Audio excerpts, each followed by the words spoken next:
Okay, good evening and good morning. Um, Welcome to EarthCorps Global Learning Summit. On this panel, I'm really excited to talk to each of you about the global trail community. We're going to start off by introducing ourselves and our roles at our various organizations where we're coming from. And then we're going to dive into some conversational questions. I'm really excited to talk with you all today about the global trail community. My name is Whitney. I'm the field director here at EarthCorps. I'm calling in from Milwaukee, Wisconsin, so it's about 8 o'clock where I am right now.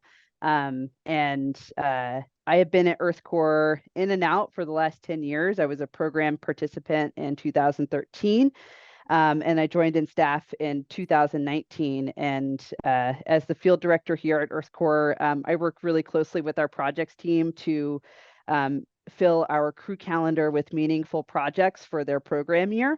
And I have a strong background in trail construction and design. So actually, as I look forward at our project pipeline, I am seeing a lot more trail work, which is probably because we have myself and other colleagues that are very interested and enthusiastic about trail construction and maintenance around the Puget Sound area.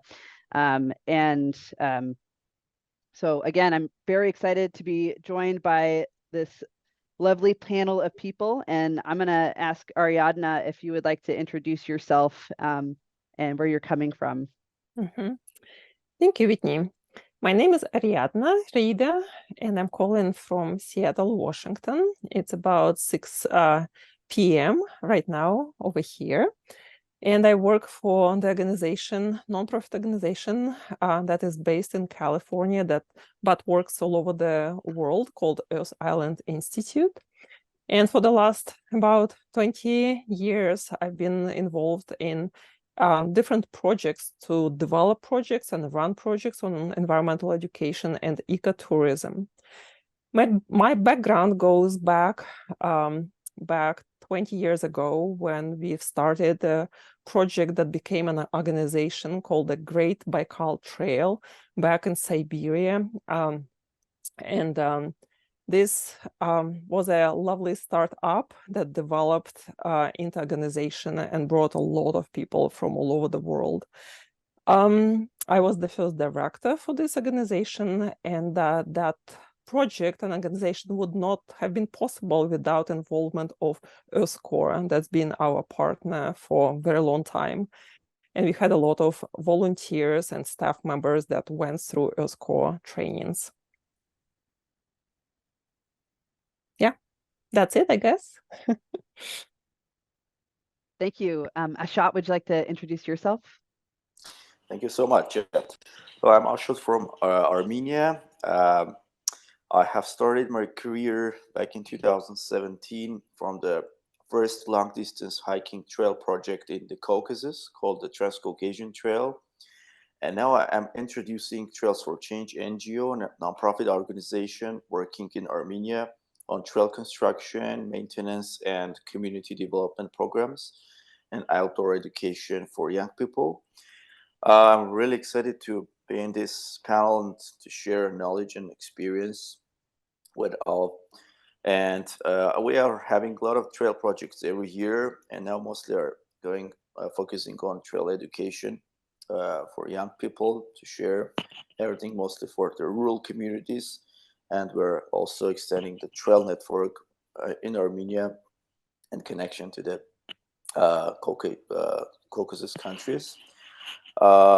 It was really interesting for me to go to this field in 2017 when we started the first international trail summer camp, to have a lot of people from different countries. And as you remember, there were people which participated also in the EarthCorps and shared their experience bringing to Armenia, Georgia, and on that first trail project of the Transcaucasian Trail. After that, we formed with the former volunteers, we formed the Trails for Change NGO, which became a leading organization in Armenia on the trail construction and maintenance, and we continue to develop. And my name is Robert Birkby. I live in Seattle. And my start with trails really began escaping a small farm in Iowa where there were no trails and no vertical relief. And in my college summers, I discovered the Boy Scouts had a national high adventure base in New Mexico called Philmont that had both mountains and trails. And that the best job was working on trail crews because you could spend the whole summer in the backcountry. And that's where I learned my basic skills. I went on had a career for a while as an academic teaching writing at a college in Missouri, and then hiked the Appalachian Trail and headed west because the Pacific Crest Trail is out here, and discovered Seattle and all sorts of trail opportunities. And through the years, I've had sort of a split career between being a writer and a trails guy. I've worked a lot with Student Conservation Association, with EarthCorps, Trans-Caucasus Trail, most recently a trail in Greenland, the Arctic Circle Trail. The opportunities just seem to have kept coming my way if I were willing to pack up my bags and go sometimes where Ariadna suggested and sometimes places I found on my own. And so very delighted to be in this discussion about the worldwide nature of trails, that it's really becoming an international phenomenon, well worth pursuing and encouraging. That's lovely. Thank you all for those great introductions. As I said, I'm very excited. My first exposure to trail work was actually at EarthCorps, and through the collaboration with organizations like the Great Baikal Trail, and some of my crewmates being from the Great Baikal, and yeah, and it was a really lovely experience learning about trails from them, while also learning how to build and construct trails around the Puget Sound area. So, so to get started, each of you mentioned your background in building and maintaining and planning trails, and you're all situated around different parts of the world. And I'm excited, as I said, to dive into what we share and how we differ in approaches to make trails accessible and sustainable. And so open for the whole panel, what are some key policies and regulations related to hiking and trail building in your area? And how do you navigate these regulations? And like for working in the United States, for example, a trail can navigate through multiple land agencies, which all have their own regulations that you have to consider when designing or constructing a trail. And so I'd like to hear from each of you around your experience managing and moving through regulations to create sustainable and accessible trails. And Ariadna, how about we go ahead and start with you?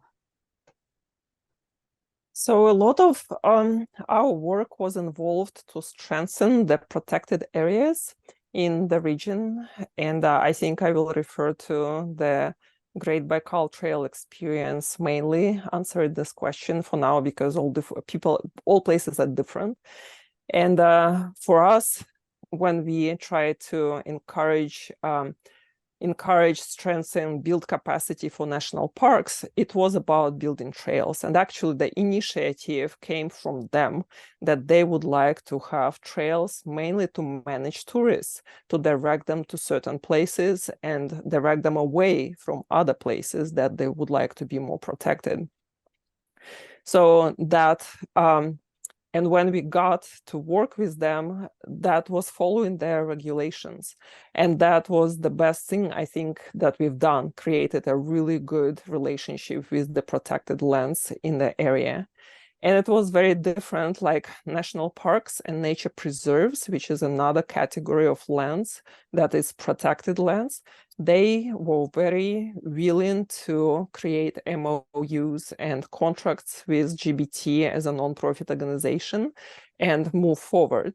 On the other hand, it was quite difficult to get together and sign anything with the Forest Service in Siberia. So that was challenging, and we were not able to build any trails on their lands. We were able to improve the fire trails for them that were used as trails by people, but they would not make any contracts with us to improve on them or build new ones. It was quite difficult to build trails near the cities.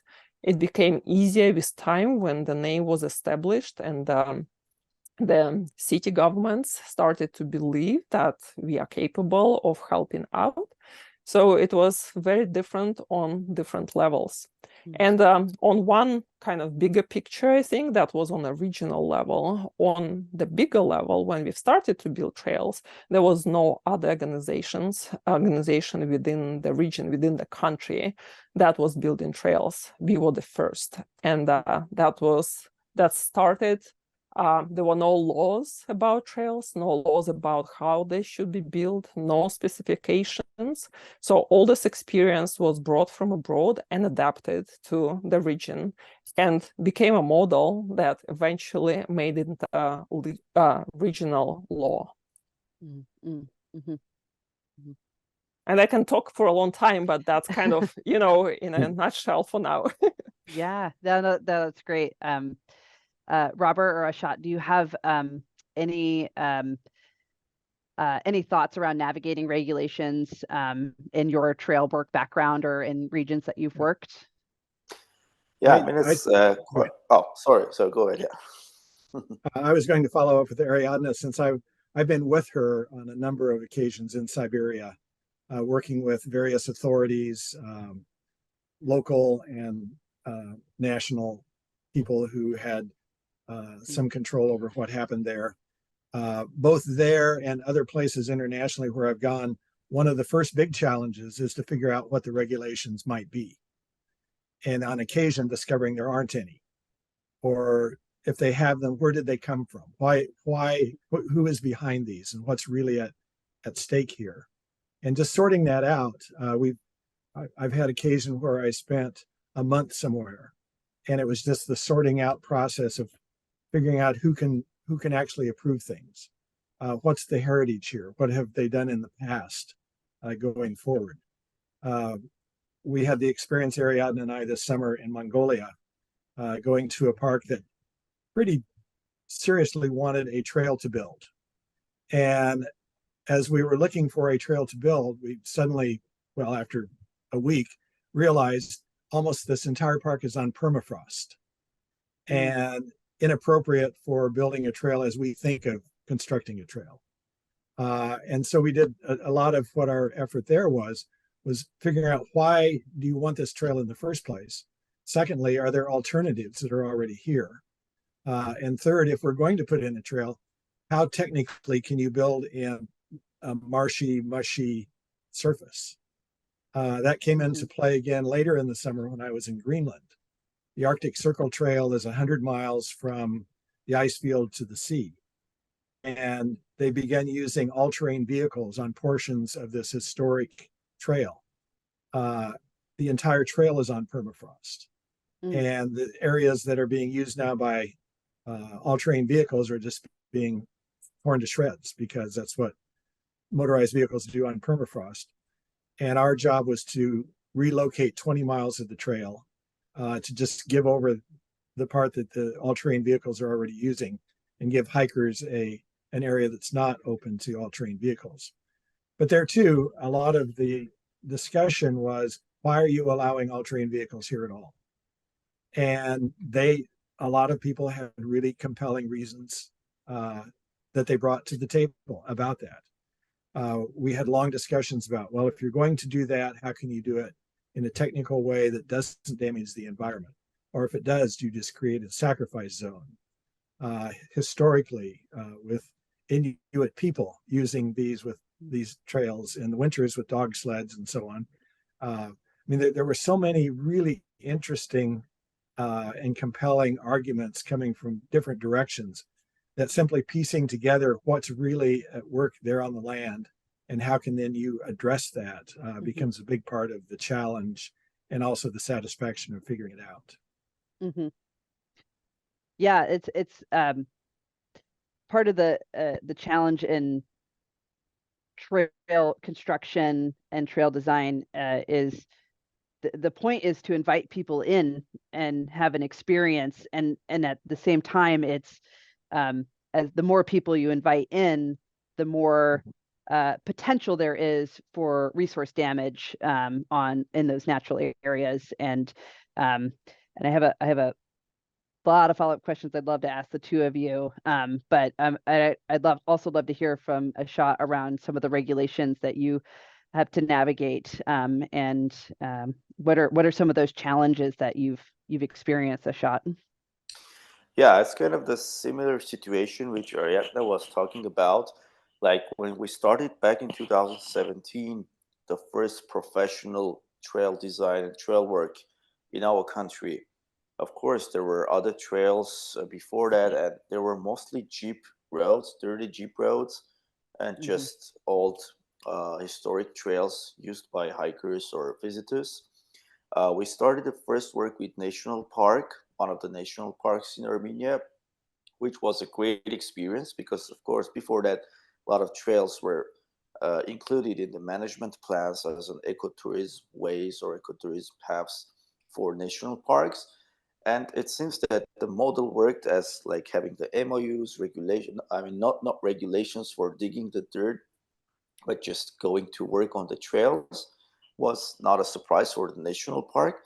But after that, when we started to spread to other parts of the country, like some parts, like working with the forest committee or with the community lands, was kind of a new thing, and people didn't imagine why these trails are being built, what they have to sign, why they have to bring there to a paper, or where they have to put, because there's no regulation in the country at this moment to recognize a trail as an infrastructure, unfortunately, except the national parks or protected areas.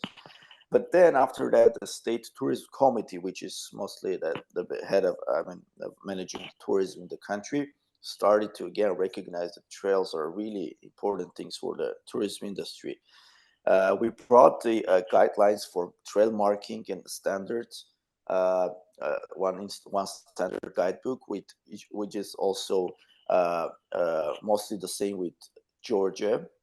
So we just brought from abroad the experience from abroad, translated and experienced and tested.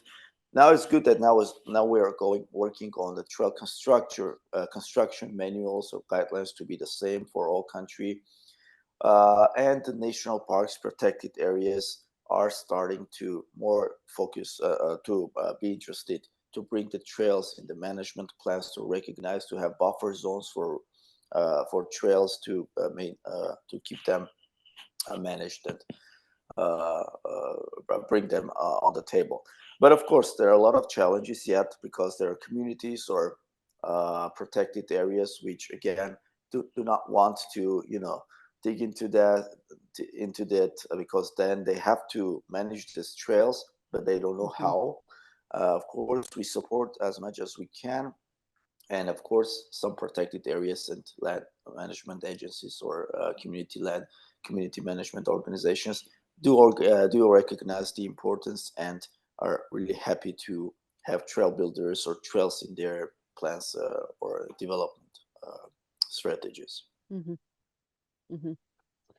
Yeah, this is a great segue into another question I had, and also touches base on some of the previous conversation around like how do we continue to educate hikers and outdoor enthusiasts about responsible trail use?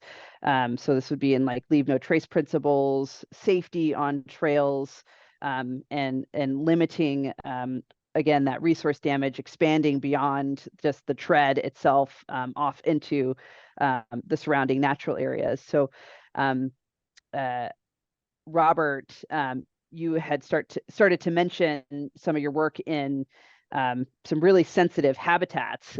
So how do you continue to educate outdoor enthusiasts and hikers to use trails responsibly?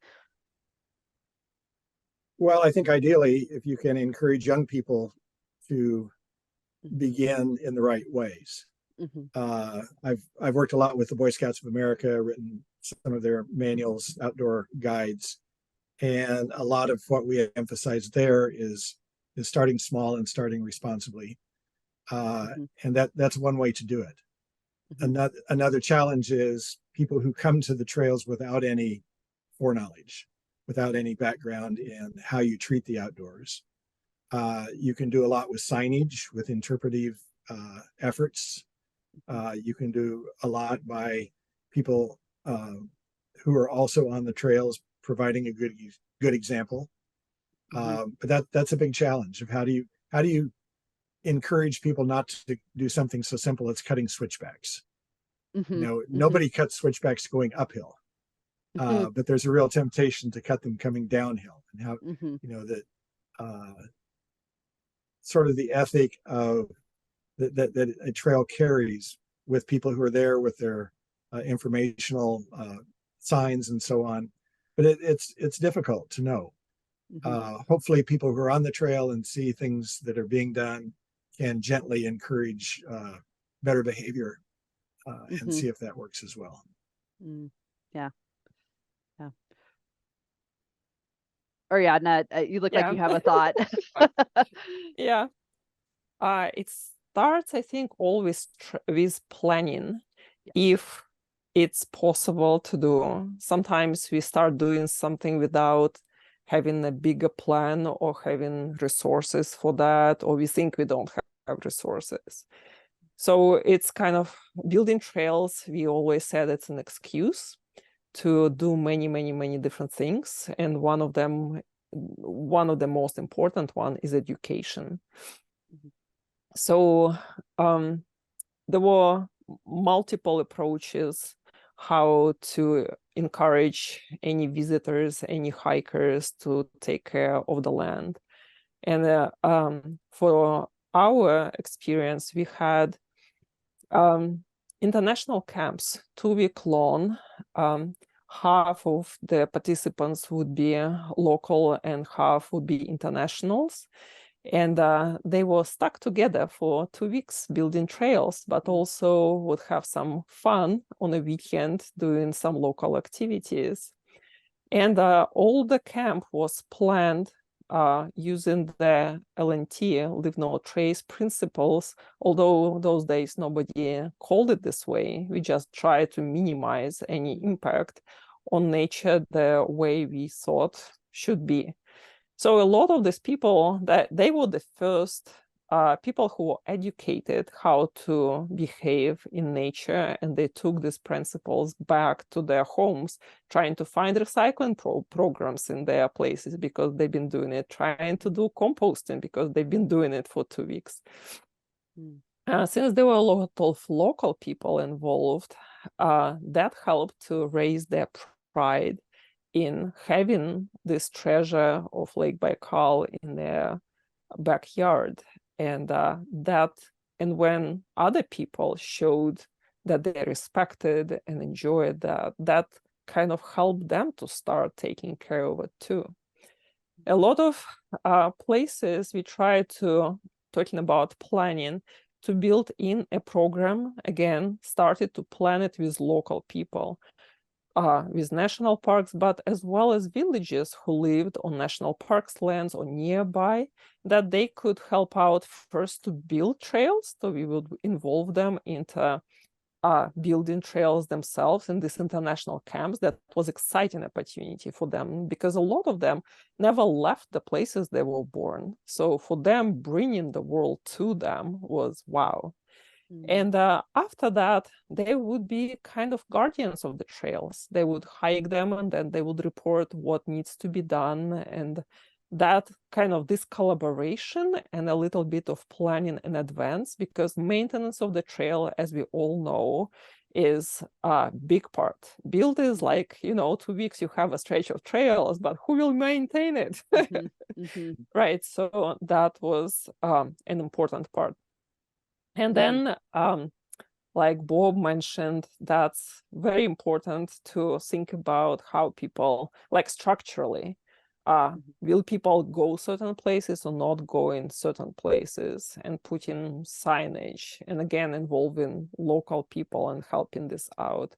And then I guess it's education, one person at a time, one group at a time, whatever is possible. And then social media came up, and improving of the website of the Great Baikal Trail, that all helped. And recently, the group of people who've started to work on developing leave no trace principles for the country, they recently finished their website that is now kind of pushing these principles to be used by many and all if possible.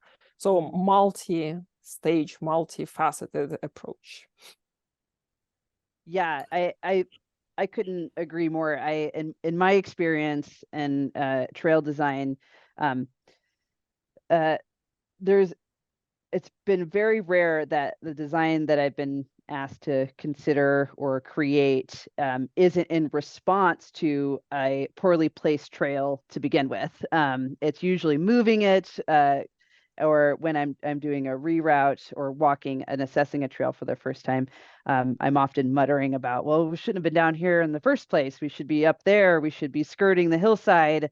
We're in the wetland. Of course it's wet. And now we have to put a structure in or something like that. And so, yeah, so that design element is key for those very first steps. And then I like what we've talked about with users on the trail, and what their experience is and how you guide folks and how you teach them. Ashot, you had mentioned working with like volunteer support, and so I'm curious to hear more from you around your trails that depend on volunteer support and community engagement, and how does Trails for Change engage local communities in trail projects? Yeah, so first thing, of course, as Ariadna was mentioning, the engagement with community, the villagers, is the key. And we came to this when we had the first summer camp with international locals, bringing locals, the knowledge to the locals, which was a very new thing.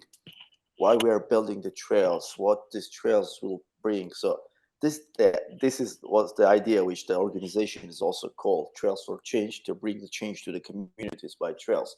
And when we were constructing the first trails in Davtyan National Park, in one of the national parks in Armenia, and bringing people to build the trails from the villages, other parts of the country. So after the project, like the season was finished, people thought, oh, okay, they're gone and they're not going to come back. This was one of the short programs everyone is doing. But then next year, when they were seeing that, oh, these people are coming back, they again want us to be involved, to maintain the trails, to do something. And wow, they also offer us jobs. We can be paid for just going to our neighborhood, to the forest, to do some work. Of course, this is the most important, if you can provide some job opportunities for the community, but it's not always. And the volunteering is not as much spread as, for example, the United States, but it's going to become, because every year a lot of volunteers, a lot of young people are getting involved in volunteering programs, and especially in the trail programs. But anyway, we are diversifying all these opportunities, and mostly for the communities out of the towns. And as Ariadna again was mentioning, that these people who are staying in the villages are becoming the ambassadors, the people who are going to take care of the trails later and going to get benefits. So we were trying and are trying to show this is beneficial for the trail communities. If you're in the tourism, if you're not going to do any other job but earn your money for your family by tourism, because you can provide services for the hikers who are coming by the trails. And this was the case when the first guest houses appeared in one of the villages, when there were no guest house. And because of the trails, the hikers flow came to this village, and people started to get job or to earn money because they saw the change. So this is very important to keep fact, and the educational part that we now are more focused to bring the knowledge to the young people and to the community members, that they also get this leave no trace principles, how to build trails, how to maintain them, how to get benefits from the trails. Is all a part of the community engagement, all a part of this educational programs, which are really doing bringing the change to the communities. And the interesting fact is that other communities see the model, see this working in their neighborhoods, their neighbor communities, and they are getting interested more, and they are waiting when these people will come to us, when the hikers will come to us. So it's kind of making also competitive like platform of people starting to think more about tourism, trails, how to do their best to have trails in their neighborhood too. Yeah, it sounds like a positive feedback loop, right? And creating a community that cares for their trail system, and then also gets a direct return from that care. That's really lovely. Thank you for sharing that. So my next question is for Robert, as an author of multiple editions of the Boy Scout Handbook. And I just have to say, I have a special place for the Boy Scouts. As I was starting my career in environmental work, I taught many a Boy Scout badge classes early on. So, and I might have even read some of your handbooks as I was trying to learn more about the Boy Scouts. But I'm curious, how do you go about synthesizing the most essential and applicable information? Specifically, I'm interested around like safety in trails, or safety like building or using trails. So how do you create that in like a synthesized form, educational format? So how do you protect Boy Scouts when they're on the trails, and how do you protect the trails from the Boy Scouts? Yeah, yes.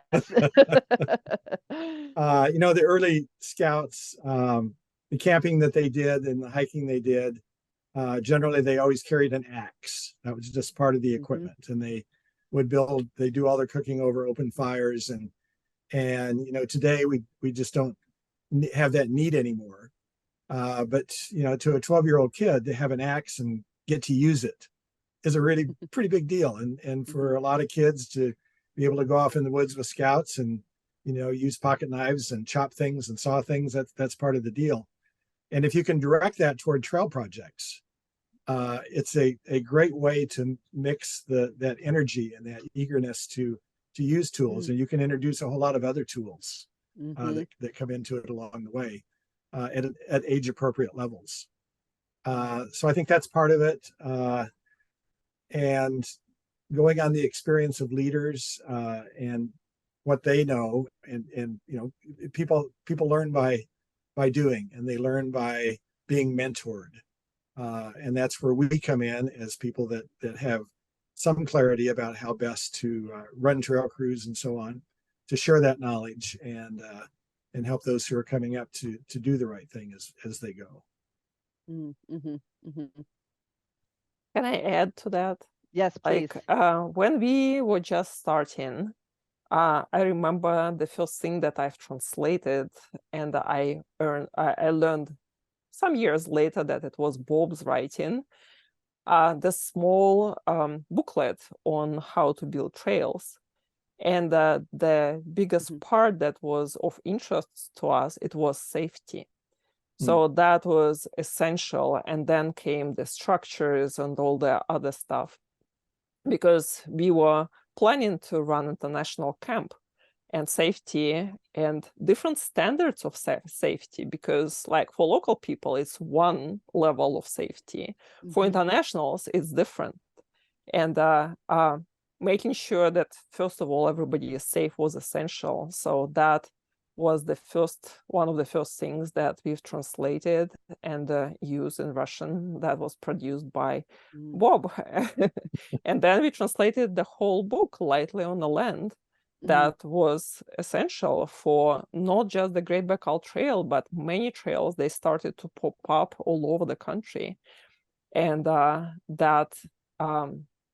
think that by itself became the essential piece that we have some good information that everybody could use, but then a lot of people would not just limit themselves with the book because they needed, as Bob said, somebody who showed them how to do that.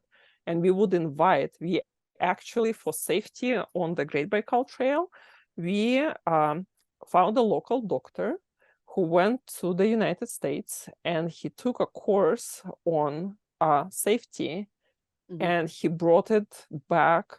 And every spring, he would teach it to the crew leaders who would go and become crew leaders at Lake Baikal. So that was essential, this combination that everybody knows basic safety, plus you have trainings for the crew leaders. Yeah, there's a lot of deep knowledge that can come along with like wilderness first aid safety, and that goes beyond just safety training to keep our bodies safe, but just in decision making. And yeah, that's really lovely. So speaking of safety, you know, trail building is physically demanding work, and all of us here have built trails ourselves and probably felt the impact on our bodies. And so I'm curious, how do your organizations in your various regions support trail builders in maintaining their bodies in trail work, and or volunteers as well, and how do we prevent burnout from happening? I myself have had when I worked for the alongside the Park Service, and in the Forest Service too, there was these sort of legacy mentors that I had, older guys that have been doing the thing for 30, 40 years. And I just thought, how do you do this for 40 years? Like, you know, in my 20s, I was starting to get tired. So, and maybe I was going too hard, but I'm curious for each of your organizations, how do you help people keep on building trails and not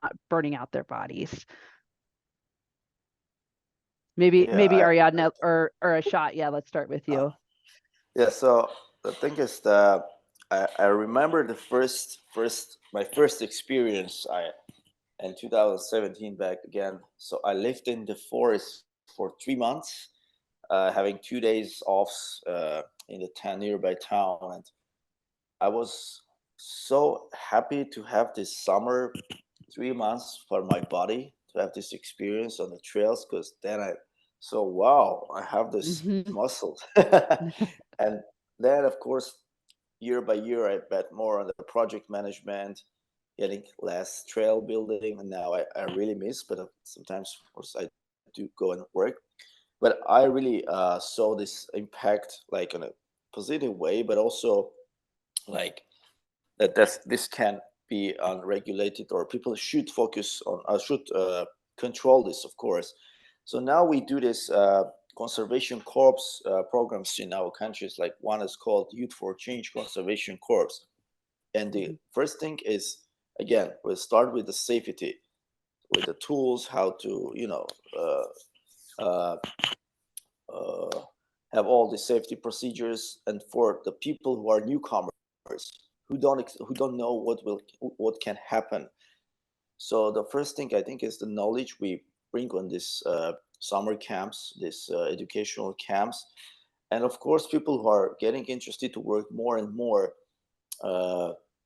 we see this, the motivation, the enthusiasm which they have to work on the trails. But sometimes we see that they get tired, and we bring this opportunity for them to have some changes, like to have some office work, or to work on the trail development with their brain, to start writing some stories, or to go do some scouting, not take tools, or so kind of bringing different activities, because I know that this can be also demotivational when people are always on the trails whole summer or whole season.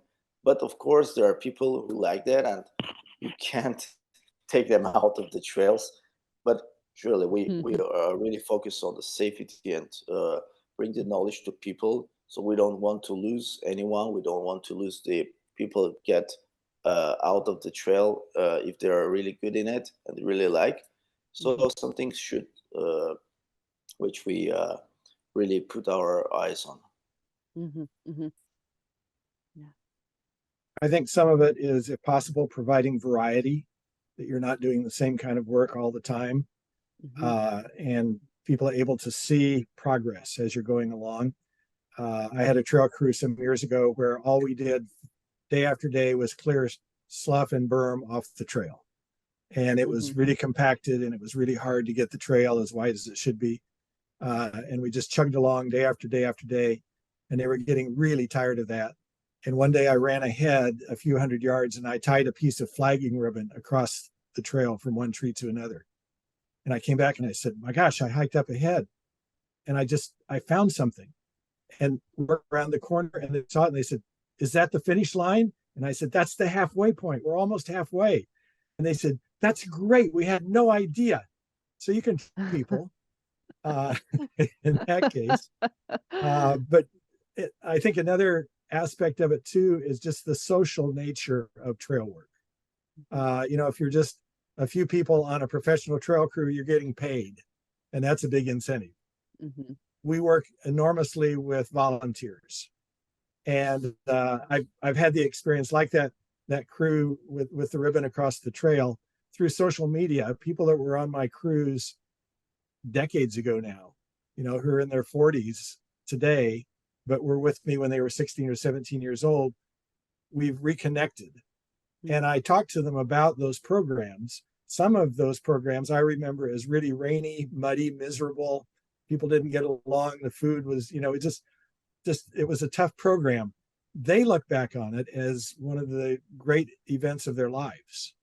To be in a new place, to be among new people, have real work given to them, as much responsibility and a little more as we could possibly give them.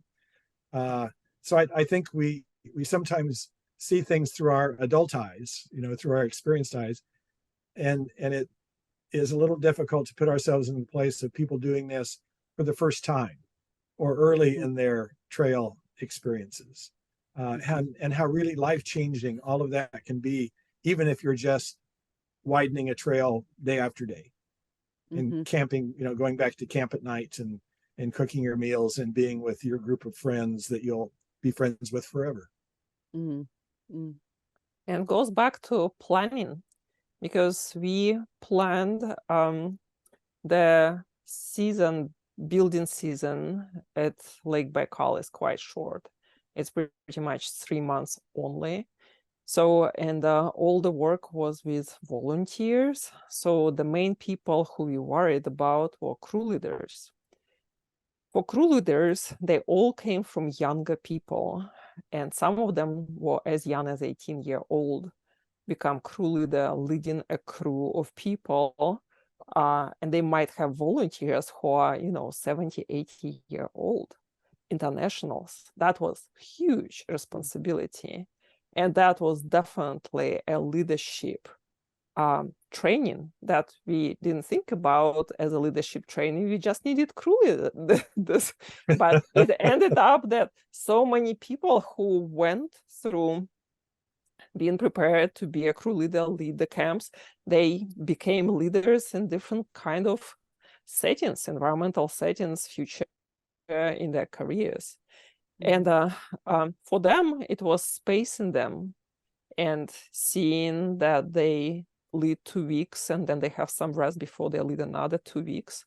And it was experimenting to start with, but then it became intentional planning, not to do back to back, give them some time to recover. And for our crews, it was usually 14 participants. Then it would be a crew leader and a helper. And crew leader would be experienced. Helper would be like in training, but also it's always good to have a second person, right? So it's kind of double role. And we would always have a person who will be translator, because it's international group, as well as work as a moderator and educator. So they would have balanced program. During the day, they work. In the evening, they cook meals together. They learn about the environment. They share stories. And there is a moderator who makes this happen. Otherwise, everybody could go to their tents. Then it was rainy season. When the rains come, what do? Again, planning ahead, making sure there's a big tent, there are activities to do. We did quite a bit of signage in these rainy days because we were prepared that that might be the case. And kind of balancing all these things up and planning ahead, that's kind of the approach, I guess. I think the managers in the office were way more burnt out than actually people in the field. I was that manager who was like sending all this crews, and everybody said, oh, you have such a lovely organization and you are outside all the time and having fun. I was like, well, I'm outside only when the problem arises, and then I need to rush in and fix the problem. Otherwise, I'm in the office all summer. I totally understand you.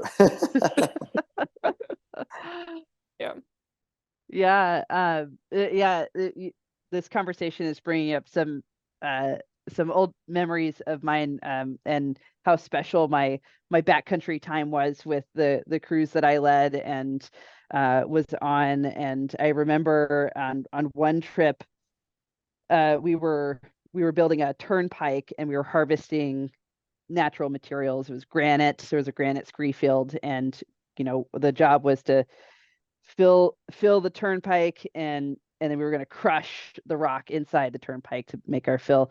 But it was a big structure, and I thought, I have no idea how we're going to like physically bring all this rock. We had nothing. We were in wilderness, so we couldn't use any mechanical anything, right? And I remember looking at the person I was working with, my crewmate, and just said, I think that what we're just going to do is just one rock at a time. Each of us, we're just going to go at the pace we go. We're going to go get the rock and we're going to walk it back, and we're just going to set it down, and we'll just keep doing that until it's full. And breaking it down like that was really helpful. But those memories of working with my crew is like some of my favorite memories in the field. And Ariadna, you had also mentioned you had mentioned like you're kind of out there and that's it. Like those are the people you're with. You got to work through your conflict. You got to work through who's going to make dinner and all that good stuff. So yeah, we're really unlocking some deep memories here for sure.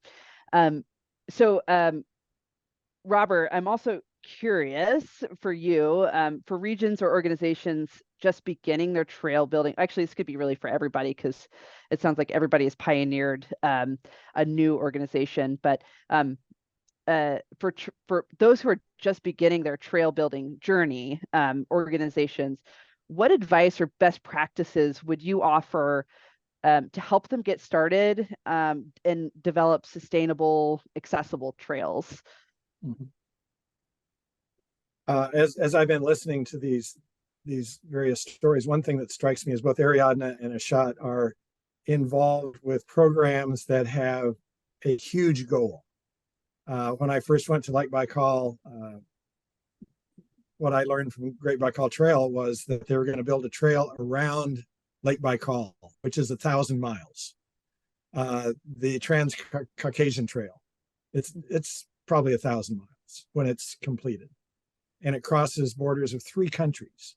I mean, these are huge goals, and it's like carrying one rock at a time, Whitney. You're going to get a couple weeks of work done, and then a couple more weeks, and to get a trail all the way around Lake Baikal is going to take a century, if to get the whole thing done. But having those goals and having a vision, I think, for organizations is really important. Why are we doing this? If the vision can be a big trail like we're talking about here, or with a community group, if opportunities for local people to use a park in different ways than they've been able to in the past. But having goals and having a vision out there that can resonate with people who are volunteering to work on those trails can be a huge part of going forward. We've talked a lot about having mentors, having experienced people that can bring in information about safety risk management, some of the techniques of trail work. And that's all important. But I think that spirit that is behind an organization is critical, that it be very positive and forward-looking. Mm-hmm. Mm-hmm. Ashot? Yeah, I mean, I totally agree. And the vision and having all this in our minds, like when we started the program, again, a lot of people didn't believe and were thinking, oh, this is the short-term, one of the short-term programs which are completed and are disappeared. But when they see coming back, when they see people growing and a team growing and engaging, the community engagement, which is also the key role, which we at first were not we're not focusing on this, but then understood that this should be the number one thing for us. And of course, the educational component inside the organization for keeping the team motivated, keeping the team trained, and also giving the opportunity to educate others, train others. So, I mean, it was really difficult for us first, as none of us were had any experience leading organization or leading teams, but it came by the experience, it came by the years, and now we see how when we look back, we see what was the path, how we went forward with the passion, of course, with the enthusiasm, but also with getting educated and getting the knowledge from the others, from the international people, from the locals, who also are very important, like local guides. When you're going to work somewhere with an organization which is based in, I don't know, in the capital or far from this community, who is your contact, who you trust, and the people who are living there in the communities, who know everything, mostly everything about their neighborhood, should be your key partners, your friends, so then they can help your organization and help their community to get more development on the trail or on the trail industry or the tourism. Yeah, I would like to kind of build on what Bob said. Vision is a lot, because people in the countries like we work, people do not have money. Like here in the States, everybody complains, oh, we don't have money for this and that and everything. But when I look at opportunities that are available here, you can make your mind and you can find money. It's not like the money is not there. You just need to work yourself to find it and find resources and make connections and do. In the countries we work, money are not available for this kind of stuff. You really have to go far beyond to try to get things. So in this case, humans become the main asset. That's what you build on. It's built on people who are enthusiasts, who will do it no matter what, who will do several jobs and spend their time. They even sometimes don't know the word volunteer, but they are passionate about that. That's why they will do that.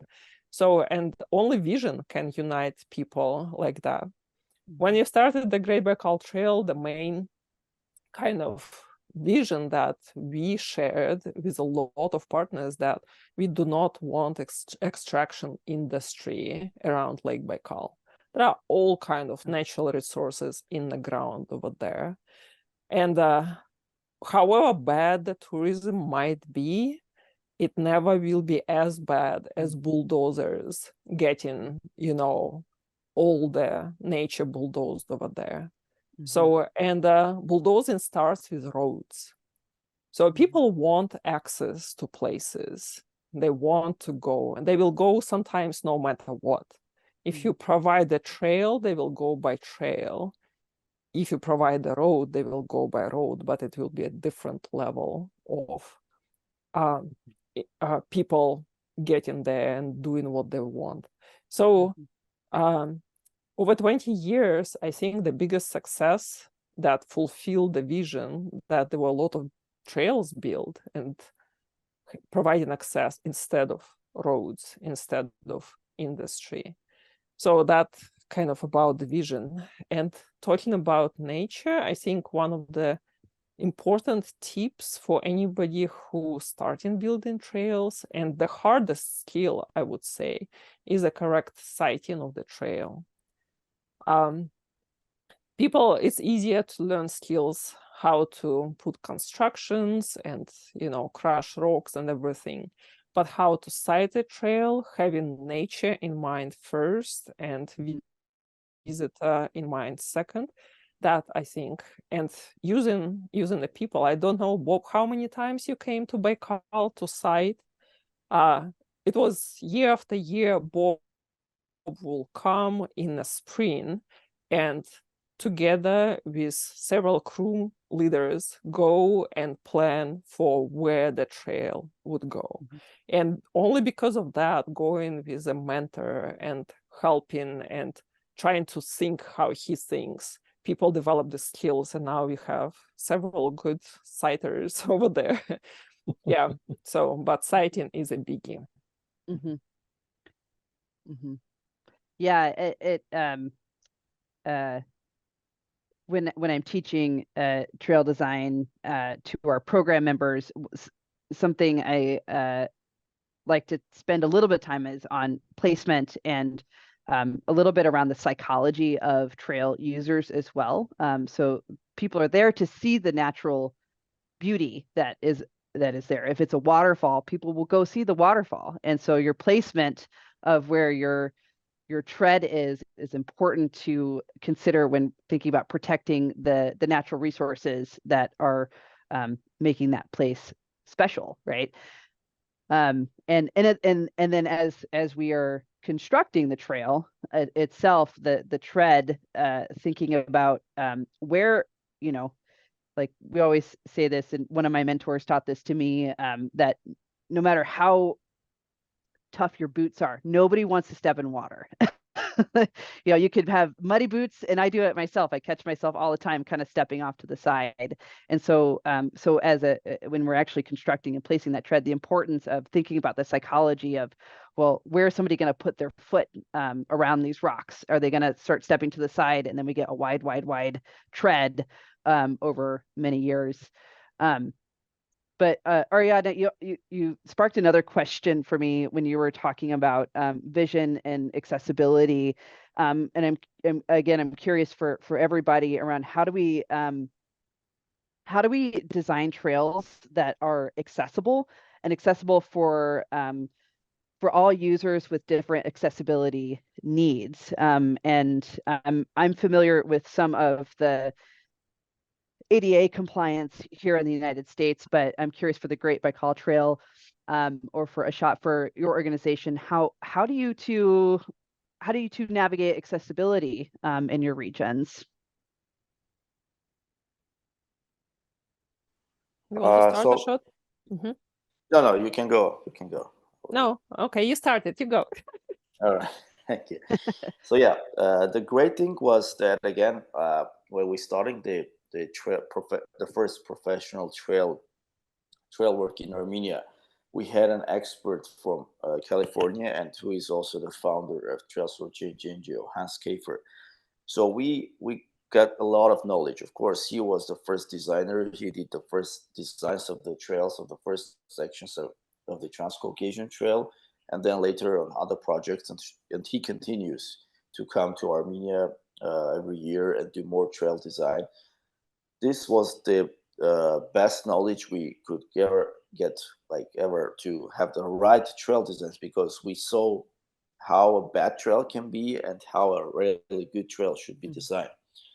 And for accessibility, of course, the first thing to how it should be accessible for different kind of people with different physical abilities, with difficult ages and others. And then when we see the people hiking them, a lot of people even don't understand or don't go deeper how the trail was really designed. So now they can go back with the switchbacks up, or don't feel something that they will feel if they were hike on a jeep road or a dirt road of the forest. So this was really good that we had the trail designer, and now of course we keep it going. We have now the first ever wheelchair accessible trail in Armenia in one of the national parks, which we finished this year. And again, it was a hard and great project. It was hard because it was really a responsibility on us to build the right trail for these people, because we want to give the opportunities for everyone to come and enjoy the nature. But it was really good experience also for our crew to do this. And when you see the results, when you see the people using this is another feeling. So I mean, a lot of things, of course, go again to the planning, to the design, and of course the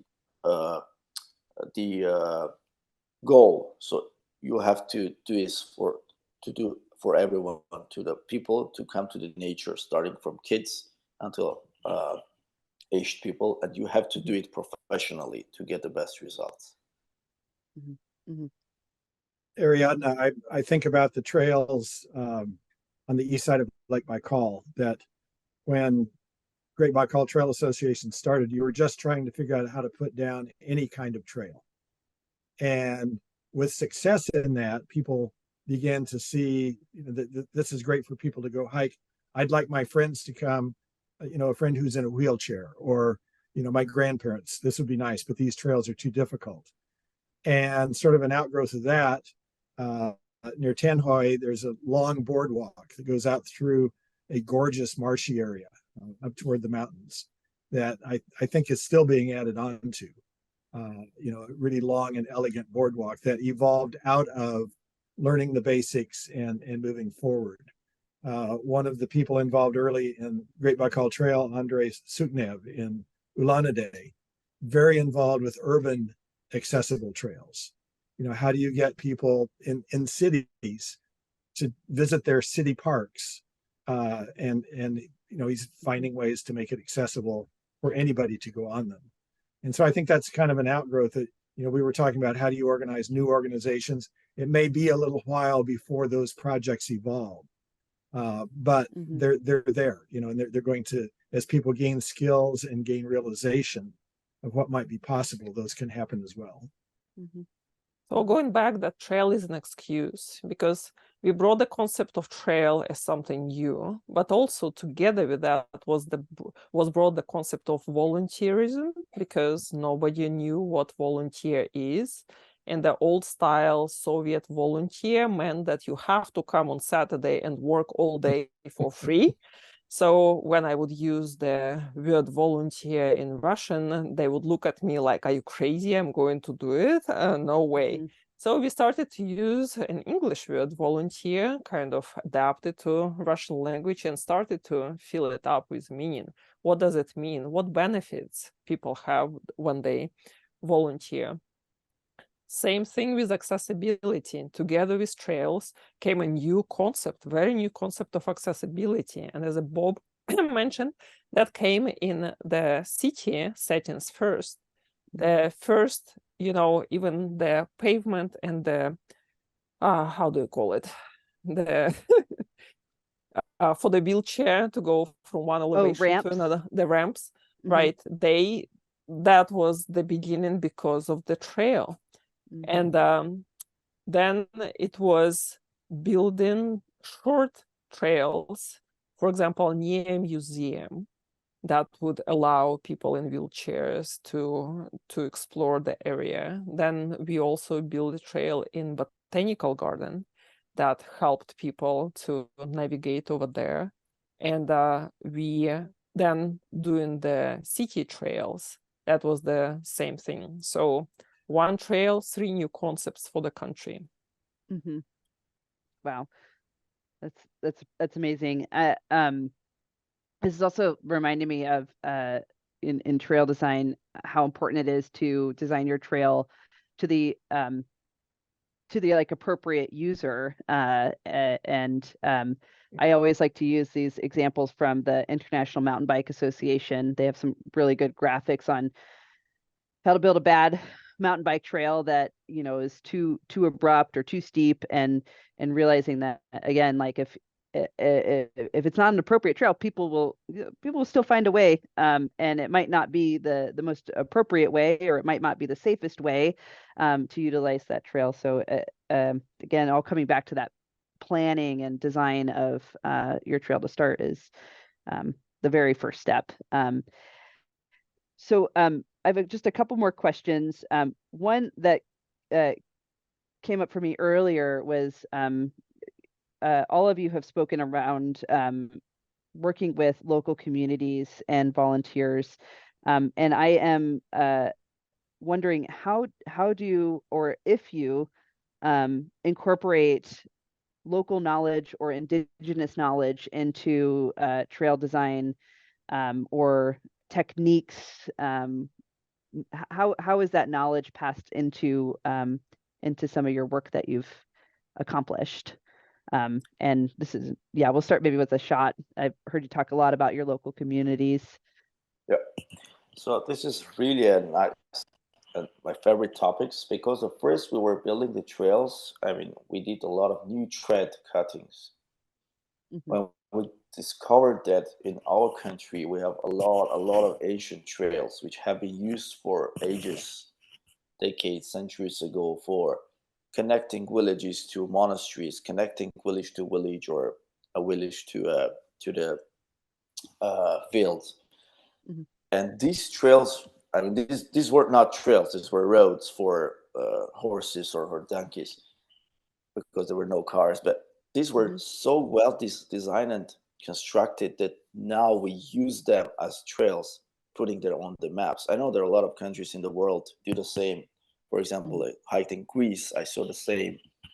But this is so promising that you're not only just clearing these old roads and putting them on the trail map.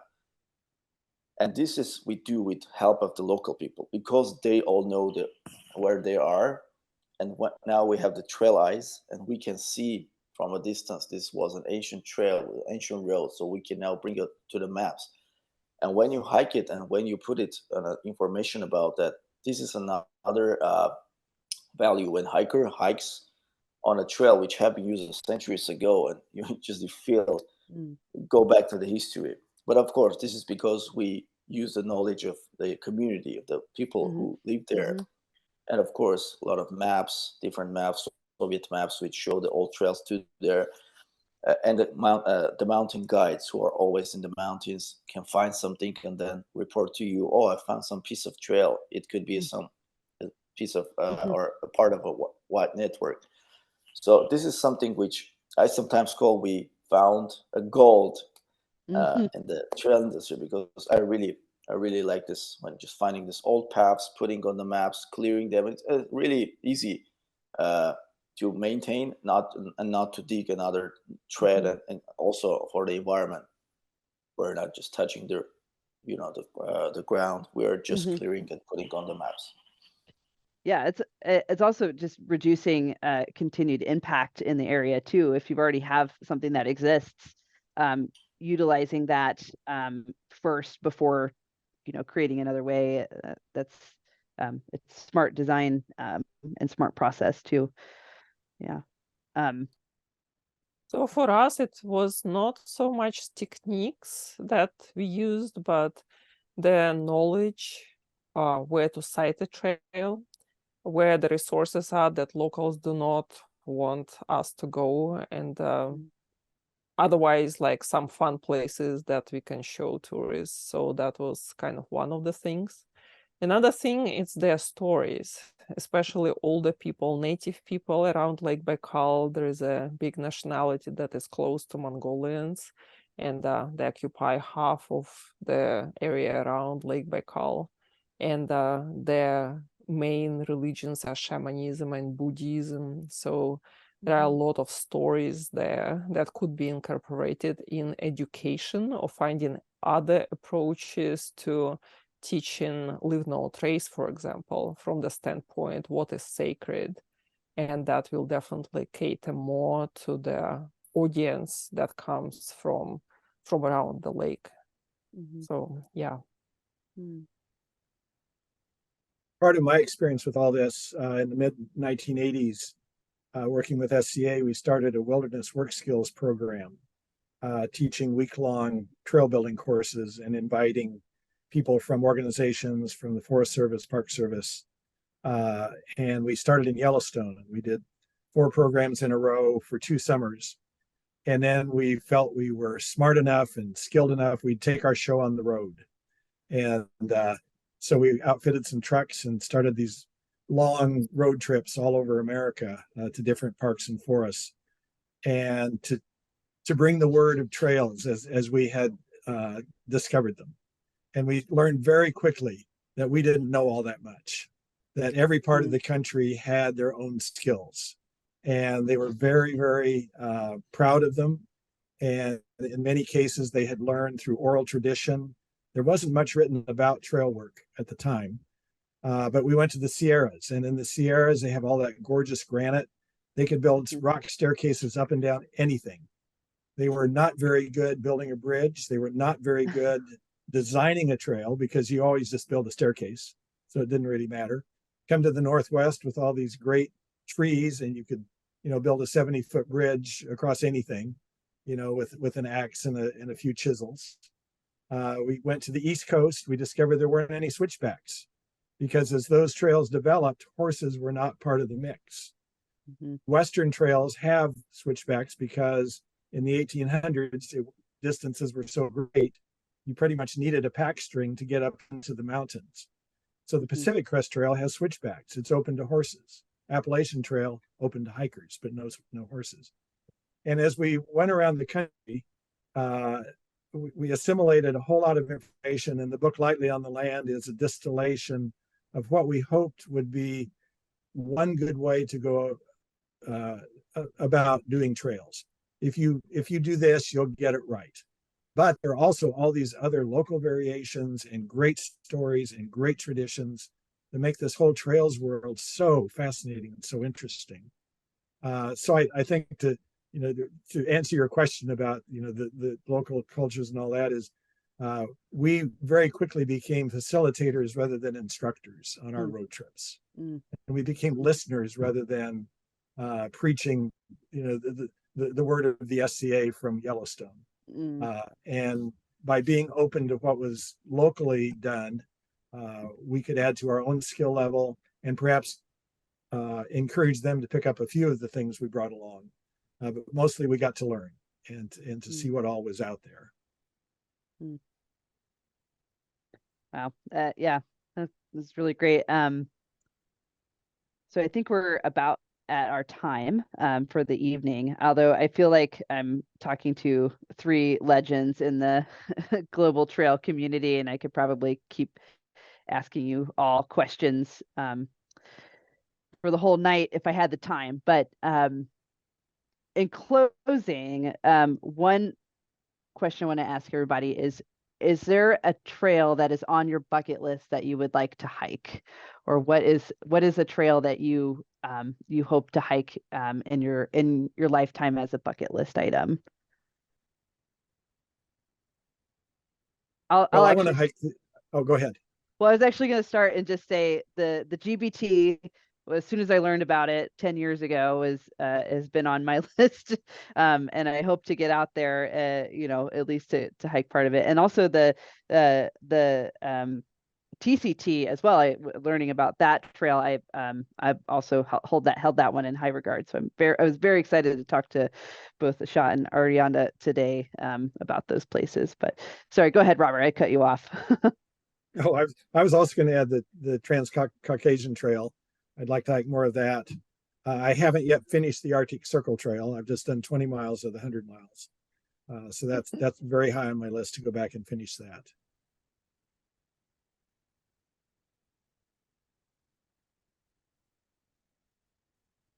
I'm very I don't have the bucket list of trails. I think any trail is a good one. And right now we are working on, with Bob, on trying to figure out trails in Mongolia. And I'm just curious, maybe that would be a trail that I would like to be part of putting together, but obviously I will be one of the first ones to walk it too. Yeah. It sounds like Yeah. a fascinating design. I would love to hear more about the techniques you're thinking of for that trail. Yeah. Yeah, I also don't like focus on most like, I have a bucket, of course, of places which have trails. Of course, the first I would like to have the Transcaucasian Trail when it's finished to hike it all. And I'm really interested to have an opportunity to hike in Dolomites and also in the Appalachian Trail in US. Mm-hmm. Yeah, so a lot of things are coming to like sometimes, but some places which I will plan on. Yeah, I want to do in the future. I wanted to add one more thing that the trails and the trail work we do, it's kind of a Zen effort that we do all of this work to build a tread, to make everything just right, working with tools, camping out for weeks. And we want it then to disappear from the view of the users. We want them to experience what's all around them. We don't want them to be noticing the tread under their feet. If they do, it's because it's too rocky or too steep or something like that we might have attended to. But we want them to have experience. And that's really what we're talking about with trails, is that it's a doorway to experience. And whether it's just someone out for a walk for an afternoon or going the length of the Trans-Caucasus Trail, or if they're working on trails and having the opportunity to do that, trails offer experience and offer opportunity. And that's really what we're all about. And I think it's good to keep that in mind as we go through all the hard work of making this happen. And we hope that when they have this great experience, they will fall in love so much that they will ask a question: how can I help? How can I help to protect this land around me? So that's the hope. That's growing one environmentalist at a time by trails, because trail is an excuse. Yeah, that's right. Great. Well, thank you so much for being a part of our Global Learning Summit. This has been a really lovely conversation. I hope that I can keep in contact with all three of you. As I said, I have a million more questions in my head. Again, thank you very much for being here, and happy trails. Great. Thank you, Whitney. Thank you. Yeah, thank you for Thanks so inviting much. us. Yeah, thank you.